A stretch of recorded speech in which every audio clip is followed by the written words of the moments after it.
ചിലരാണ് ഇത്തരമൊരു മുഖ്യമന്ത്രിയുടെ ദുരിതാശ്വാസ നിധി സുതാര്യമല്ല എന്ന രീതിയിലുള്ള കുപ്രചരണം നടത്തുന്നത്.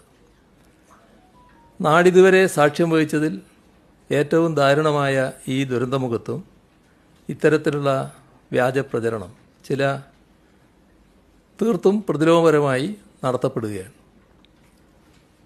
ഇതിൻ്റെ ഒരു വശം നമ്മൾ കാണേണ്ടത്, ഈ പ്രചരണത്തിൽ മറ്റ് തരത്തിലുള്ള ഉദ്ദേശങ്ങളൊന്നും ഇല്ലാത്തവരും ചിലപ്പോൾ തെറ്റിദ്ധരിക്കപ്പെടാനിടയുണ്ട്.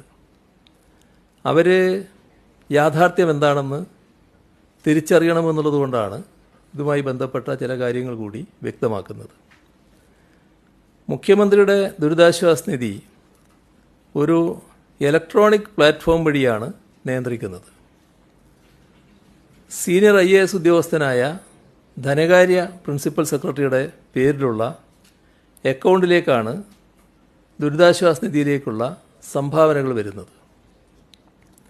നിലവിൽ ധനകാര്യ പ്രിൻസിപ്പൽ സെക്രട്ടറിയായ ശ്രീ രവീന്ദ്രകുമാർ അഗർവാളാണ് ഈ ഫണ്ടിൻ്റെ ചുമതലക്കാരൻ.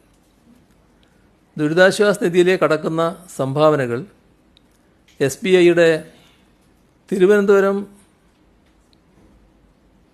സിറ്റി മെയിൻ ബ്രാഞ്ചിലെ അക്കൗണ്ടിലേക്കും മറ്റ് പ്രധാന ബാങ്കുകളിലുള്ള പൂൾ അക്കൗണ്ടുകളിലേക്കുമാണ് നിക്ഷേപിക്കപ്പെടുന്നത്. ഈ അക്കൗണ്ടുകൾ വഴിയുള്ള ബാങ്ക് ട്രാൻസ്ഫറിലൂടെയാണ് പണം ഗുണഭോക്താക്കളിലേക്ക് എത്തുക. ദുരിതാശ്വാസ നിധിയുടെ സുഗമമായ ഈ ഓൺലൈൻ പോർട്ടലിൻ്റെ സുഗമമായ നടത്തിപ്പിനാണ് പൂൾ അക്കൗണ്ടുകൾ സൃഷ്ടിച്ചത്. ധനകാര്യ സെക്രട്ടറിയുടെ അറിവും സീലുമില്ലാതെ ദുരിതാശ്വാസ നിധിയിൽ നിന്നും ഫണ്ട് ഉപയോഗിക്കാൻ സാധിക്കില്ല. ഇതിൻ്റെ വേറൊരു ഭാഗം, ദുരിതാശ്വാസ നിധിയുടെ അഡ്മിനിസ്ട്രേഷൻ നിർവഹിക്കുന്നത് റവന്യൂ വകുപ്പാണ്. അതായത് ധനകാര്യ സെക്രട്ടറി മാത്രമല്ല, ധനകാര്യ സെക്രട്ടറിക്ക് മാത്രമായിട്ട് ദുരിതാശ്വാസ നിധിയിൽ നിന്ന് പണം പിൻവലിക്കാനോ നിക്ഷേപിക്കാനോ സാധിക്കില്ല. ഈ അക്കൗണ്ടുകൾ വഴിയുള്ള ധനകാര്യ കൈമാറ്റം റവന്യൂ വകുപ്പ് പ്രിൻസിപ്പൽ സെക്രട്ടറിയുടെ നിർദ്ദേശപ്രകാരമേ സാധിക്കുകയുള്ളൂ. ഇതിനകത്ത് വ്യക്തമായ വ്യവസ്ഥകൾ നേരത്തെ ഏർപ്പെടുത്തിയിട്ടുണ്ട്. കലക്ടർക്ക് അനുവദിക്കാവുന്ന തുക, റവന്യൂ സെക്രട്ടറിക്ക് അനുവദിക്കാവുന്ന തുക, റവന്യൂ മന്ത്രിക്ക് അനുവദിക്കാവുന്ന തുക, മുഖ്യമന്ത്രിക്ക് അനുവദിക്കാവുന്ന തുക, ഇതൊക്കെ സർക്കാർ ഉത്തരവ് പ്രകാരം നിശ്ചിതമാണ്. അതിനും മുകളിലുള്ളത് മന്ത്രിസഭക്കാണ് അധികാരം.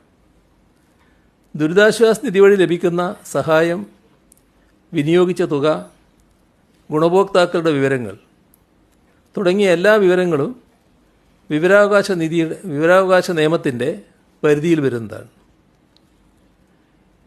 കൺട്രോളർ ആൻഡ് ഓഡിറ്റർ ജനറൽ CAGയുടെ വർഷാവർഷം ഓഡിറ്റ് ചെയ്യുന്ന അക്കൗണ്ടാണിത്.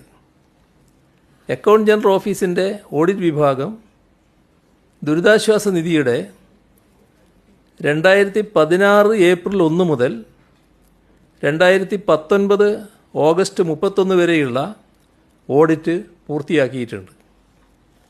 അതിൽ ഒരു പ്രത്യേക കാര്യം ശ്രദ്ധിക്കേണ്ടത്, ഒരു ക്രമക്കേടും ഇതിൽ കണ്ടെത്താൻ കഴിഞ്ഞിട്ടില്ല എന്നുള്ളതാണ്. അത് ആ റിപ്പോർട്ടിൽ തന്നെ വ്യക്തമാക്കിയിട്ടുണ്ട്. ദുരിതാശ്വാസ നിധിയുടെ വരവ് ചെലവ് കണക്കുകൾ പരിശോധിക്കാൻ നിയമസഭയ്ക്ക് അധികാരവുമുണ്ട്. അപ്പോൾ അങ്ങേയറ്റം സുതാര്യമായ രീതിയിൽ നടക്കുന്ന ഒരു സംവിധാനമാണിത്. ഒറ്റ അഭ്യർത്ഥനയുള്ളൂ, അതിനെ മോശമായി ചിത്രീകരിക്കാനുള്ള വ്യാജപ്രചരണം നടത്തുന്നതിൽ നിന്ന് അത്തരം ആളുകൾ ഒഴിവാകണം. നമ്മൾ അനേകം പ്രതിസന്ധികളും വെല്ലുവിളികളും അതിജീവിച്ചവരാണ്.